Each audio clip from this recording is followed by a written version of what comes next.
Getting to the bottom of gun violence in Cincinnati. The city has seen more than 24 murders in the last 2 months. We sat down with Chief Elliot Isaac to discuss what the police department is doing. We're taking our fugitive apprehension unit and our ATF task force officers, combining them to really focus on these hotspot areas and some of the individuals that we know are wanted. On this episode of Let's Talk Cincy, we talk with people who have lived the gang life and come out on the other side. That lifestyle that they do, they don't want it. You know, when you in the streets like that, it's a lot that come with it. What they say leads to the violence, the allure of getting involved with gangs, and ways to escape the street life. If you come to me with a viable way out of the streets, I'll fight for that.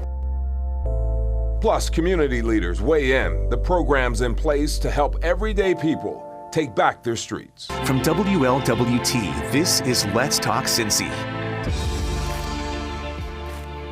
Well, hi there and welcome to Let's Talk Cincy. I'm Alexis Rogers. And I'm Curtis Fuller. The answer to the question of what causes gun violence does not come with a straight line path. And we had a conversation with men who found their way out of the gang life, and they give us perspective of where they think violence in our city is coming from.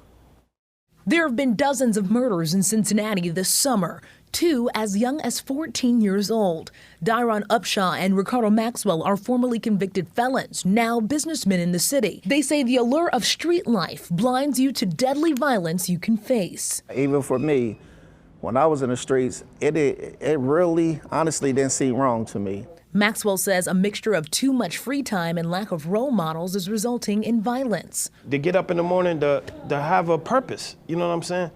And that's what it is idle time. Like you said, it's things that when they get up, they just don't know what to do and they get themselves into mischief. The majority of the victims of this summer's violence look the same or come from similar neighborhoods. If you look at poverty, 90% of black poor live in a ghetto.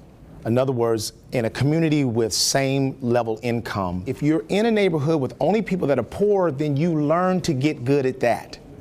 But if you are in a neighborhood that you see people doing different things and going to work and all that, then you have different models to look at. I think too often we have ignored the poor and haven't really made enough investment in real viable strategies to change people's lifestyles and opportunities. The goal is to figure out a real way out of the fatal lifestyle. And they looking for me to find them a way out, because it's always somebody who's not the head, but got a, influence on the other ones. Yeah, leadership mentality. A lot of ideas were thrown out in that piece, from lack of role models to even poverty. So many conversations being had. Yeah, no doubt about it. We are going to continue the conversation of looking at the problem of gun violence right here in Cincinnati. We are joined by community activists. I could give you a lot of titles, huh? Yes. Iris Rowley, when you hear them talking about this problem, how do you see it? Because you're out there as well. Well, Curtis and Alexis, I see it in multiple levels, and I see it historically as something that we refuse to address in our society. And I'll hearken it in several different intersections. And I know that people call me an activist, but I'm actually a business owner. So a lot of things that I see in a lot of my interactions are with youth, young adults, and especially because of what I do in my business. We do trophies, plaques, graphics, and T-shirts and that. And we're inside of a community that is suffering from a lack of investment. And so kids will often come and say, can we work for the summer? Can we work after school? So we do know that poverty plays a huge role in this. We do know that the infatuation and the just wanting to know about guns, and there are a plethora of guns. So the conversation around guns, the adults won't have. We won't have an adult conversation. We see how they maim, murder, kill, destroy people, families, communities. And we see how that they've destroyed the black community. But we will not have the adult conversation about where are they coming from. We're in a gun state. We're in just gun times. Everybody's got guns, but nobody wants to really have this conversation. And then we won't have conversations about the systems that you see the reports on, the ones that lie inside of the Tale of Two Cities. Why is Cincinnati one of the worst places for African American people? Why are these things being written? What are we actually talking about? And when are we going to actually address the problems? I hear some of the conversation, but it actually takes real live investment in people, in lives, in human beings than it does brick and mortar. We see this development, but we don't see development of people. Do we feel like we're having the same conversations that we were even having 10 years ago about where this is coming from? I often say, Alexis, I'm fighting for the same things my grandmother fought for in the city of Cincinnati. And yes, we are. And because we're getting the same responses, we're getting the same little bit here and a little bit there, but we see huge development happening. We see $75 million being put into brick and mortar, but we don't see $75 million to close some of these gaps that we're talking about. We're talking about people being able to eat, being able to live. We see the cost of living going, drastically up. I couldn't afford to live in Over the Rhine today in 2019. I can't afford that rent. Couldn't afford that rent and go to the laundromat and be able to pay Duke Energy. And if I had children in daycare, to be able to do that. So there are a lot of systematic things that need to be addressed here that we just refuse to address, because if you look at who we're talking about around gangs, we're talking about Black people, young Black people. Where's the investment in that? And who's going to do it? Who's responsible? And who owns that crime? And so I ask these questions often, and I very rarely get, answers that will get down to the root causations. I think we know what they are. I think police science have taught us with the intel that they know. I think other nonprofits and social scientists have told us about what they know. I just think we won't do it. We're going to talk a little bit more, but first we're going to take a break. And coming up on Let's Talk Cincy, understanding gang life and its culture. A real conversation of why people get involved in gangs and stay in a cycle of violence. We've long time focused on groups of individuals that congregate together that are affiliated by whatever means. It's something that we've focused on for more than a decade when we started the Cincinnati Initiative to Reduce Violence. And the whole methodology behind that is a focused deterrence strategy, where you do focus on gangs or group member affiliations to have the greatest impact to reduce that violence that's taking place. Good to hear that perspective during our last conversation here on Let's Talk Cincy. Cincinnati Police Chief Elliot Isaac highlighted the reality of gangs and their role in this summer's violence. And community leaders tell us that in order to fix this issue, you have to understand it from the inside out. Let's Talk Cincy's co-host Jan-Michelle Lemon-Kearney gets a look inside of the gang life in the city. You're going into a gang culture. How did you have the guts to do that? They're just a stereotype until you talk to people. Mm-hmm. There is nobody that will listen to these two gentlemen speak that won't understand the beauty, the power, the brilliance of who they are. Let me ask you this, because you mentioned, and I think, Tyron, you're the one who said this, the code has changed. So, and young kids now really aren't going by a code. What happened there? I seen the change as I was getting older. When I was younger, we had the older cats in our neighborhood. Even though they did bad, they took care of us. They made sure we didn't do bad. Like, if we did something, they checked us off the gate. If they see us doing good, like while I was playing sports, they bought me cleats, they did this, they took care of me and made sure I was going that. You go to school, you do this. Nowadays, they put a pack in their hand. They said they using them as chess pieces. And it's just different for that. We hear that once you get into a gang, it's really hard to get out. Is that, so even with the program, the business of getting people into entrepreneurship and businesses, and you talk about, $10,000, a week or a month or whatever, you can't, how do you get out? Because somebody's depending on that money, someone's depending on you to be out there in the street. No, that lifestyle that they do, they don't want it. When you in the streets like that, it's a lot that come with it. It's a lot, you're looking over your shoulder, you got to sleep a certain way, you got, me personally, I used to have to put things over my door because it was home invasions, and I felt like I did so much they was coming to get me next. The kind of loyalty that's there needs to be taught to the rest of society. Right. So we need to take the lessons from what happens within gangs. We call them gangs, but oftentimes they're families. I had to denounce my ego. I used to have an ego big as this room, and you have to do that. and you have to not worry about what someone else think about you. You got to change the narrative. Like, you got to give somebody something to want to get out. Like, if I'm selling drugs and I'm making, let's say, $2,500 a week, and you come to me and say, I got this job, $500, it just ain't adding up. Do you see a difference happening now? I mean, now that you've pulled away, you're talking to young people, do you see some change happening? Can't say it will happen. Just like if you build, they will come, and that's what we're about. We're building now. We have to continue building, and we need more of us to build. What kinds of things can we do in the schools to make sure that that happens? What I used to do is teach people about how to build credit, how to clean up their own credit. So we've got to start young. Start young, teaching young about, how to save money and how to spend money on money. They be teaching them and raising them to be employees instead of bosses. What's your message to the community, to people watching? Let's come together. Let's come together and help our youth, help this senseless killings. Let's stop this. And the only way we can is give them love, give them something to do, give them substance. People, they've heard so many promises that if you come with a promise before you're ready to connect people to an opportunity, that's going to be a lost conversation. If you don't have relationship, then you just a blind fool looking for death. And death will meet you, even with good intentions. Wow, death will meet you even with good intentions. I mean, there's so many people who are very passionate about this, but sometimes they just don't understand maybe where it's coming from. Yeah, we definitely need more than just good intentions out there. Good conversation. Well, coming up on Let's Talk Cincy, we will once again talk with Iris Rowley, and she weighs in on gang life and what may be pushing the increase in violence. Plus, escaping street life.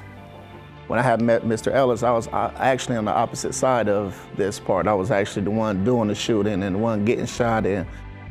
What it's really going to take to get our young people out of a gang and keep them on the right path. Hi there, and welcome back to Let's Talk Cincy.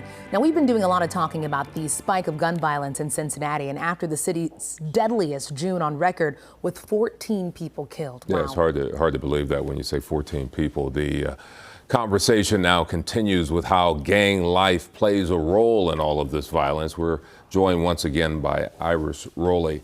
Just saying 14. I mean, that's troubling in and of itself. We could just leave the conversation right there. The chief talked about kids congregating. You mentioned there are, kids in the community. What's happening out there? When you look at communities, what really are they any longer? We talk about when we grew up, we were able to go to the rec centers for little or nothing, eat the free lunch, be able to swim in the pool, make, crafts, and we had responsible people, we had responsible communities, and people, allowed children to be children, to dream and play and be outside. Now we don't see that anymore.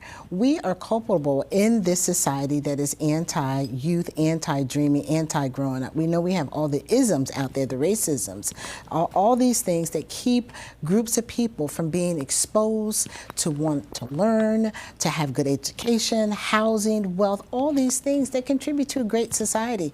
And again, Alexis and Curtis, I say if the adults want better, we must do better, and we must be committed to that. I listen to the chief, I listen to our legislators. It's getting ready to be political season, so people say things.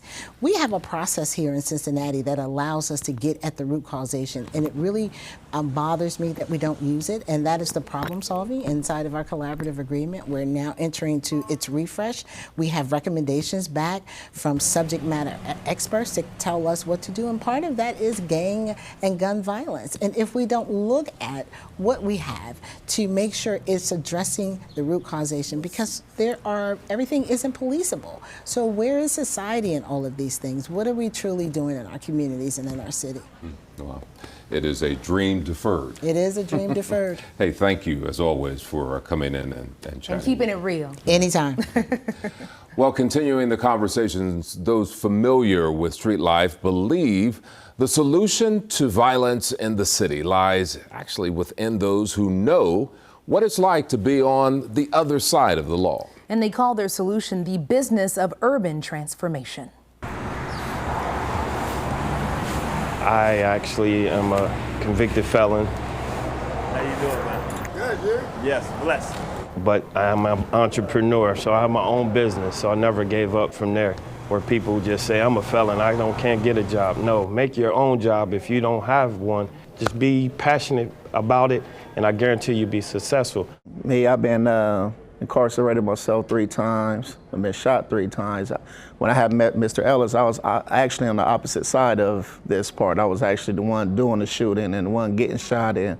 But the time when I was selling drugs, I was trying to make a way out because the lifestyle was just too crazy. Where do we feel like this violence comes from? You come into this out of a need to survive. You have to then have an image that says that I'm no pushover. I'm not going to be an easy target. So all of those things sort of build on top of themselves. I was raised in a project, so to be out fighting and doing, other stuff, I grew up in that. I was raised and I was born into that. I started selling drugs early, but when I figured it out, really figured it out, I was probably like 21.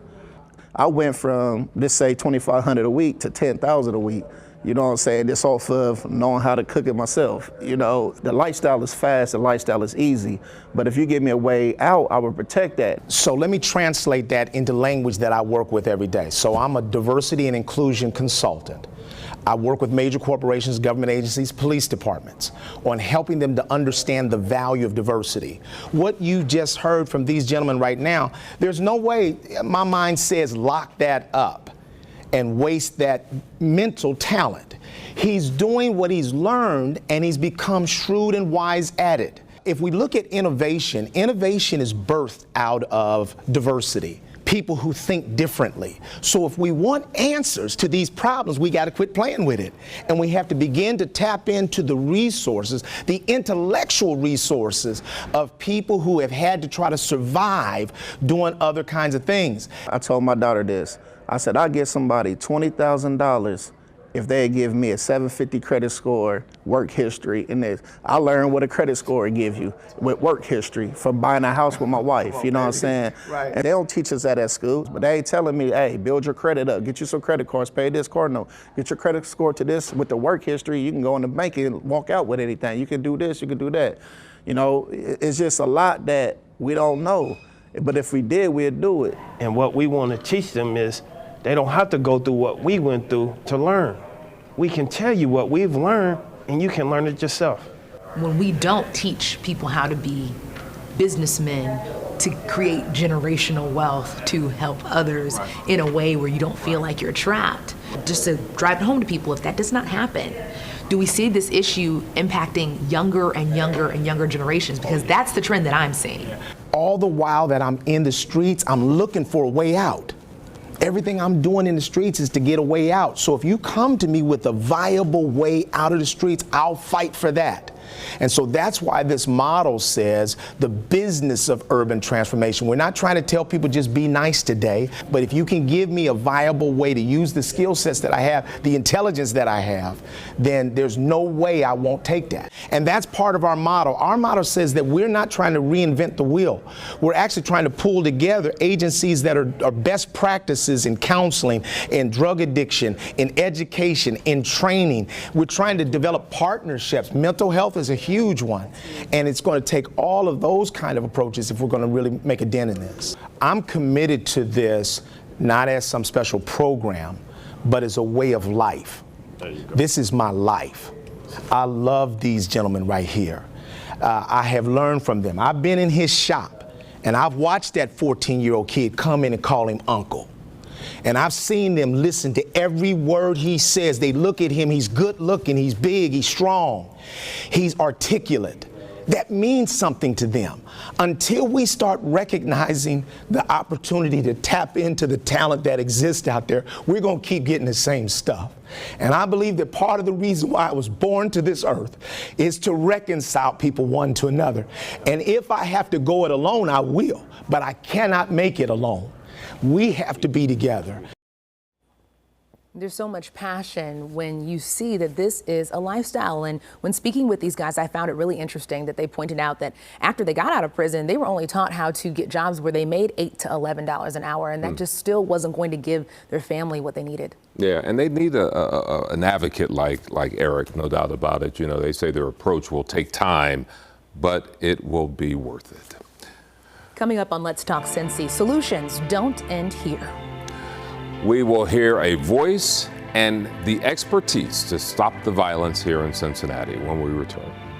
Well, you know, we've given you some numbers through this show, but let me tell you once again, more than a dozen people have lost their lives due to gun violence here in Cincinnati so far, including 2 14-year-olds. It has many people asking, what can be done to save lives? And we're going to continue our conversation with our good friend Iris. Iris, when we talk about these solutions that are not just telling each other to be nice to one another, talk to us about the reality of what those look like, because those are not, you know, let's meet once a week programs. No, they're not.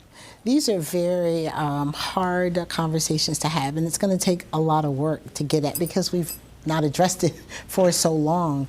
And we didn't get here overnight. So these conversations are awesome conversations. I think one of the huge misses that we really don't get is talking to our educators in our schools, whether they're public, charter, private. We don't talk with the educators closely. What do you hear and see every day? Because sometimes parents miss it. We don't educate parents on what to look for every day when we talk about gang violence and awareness, just being aware of what could be the potential. Because the reality is that people come into the city and they try to organize from outside, right? So if we were more clear about what these things look like, and we were more clear about how our children are being lured into the activity of forming something is critical. But we just are not doing that any longer either. These things matter and they work, they help. Mm-hmm. And accountability, you talked about that a little bit earlier, all of us being culpable, but accountability across the board. Accountability across the board. There is no more pointing at people what they should do. We are the they that should be doing. As I saw some of your previous conversations from Eric and listening to Ricardo and the other brother who was in a gang and telling you why. These things are real. Why? People want to be loved. They want to feel like they are in a family. They want to know that they're protected. These are the reasons why. They want to eat every day. They want to have a safe place to live. These are the reasons why. So we should be about preventing those situations from occurring, and then we talk about gang and gun violence. If you create the atmosphere, people will come. Iris, thank you so much. This was awesome to be able to talk with you. And of course, we want to thank you as well for joining us for this edition of Let's Talk Cincy. And of course, we want to hear from you too. Of course, you can email us your ideas at ltc@wlwt.com. You can also see full episodes and stories from Let's Talk Cincy by going to the menu tab on wlwt.com.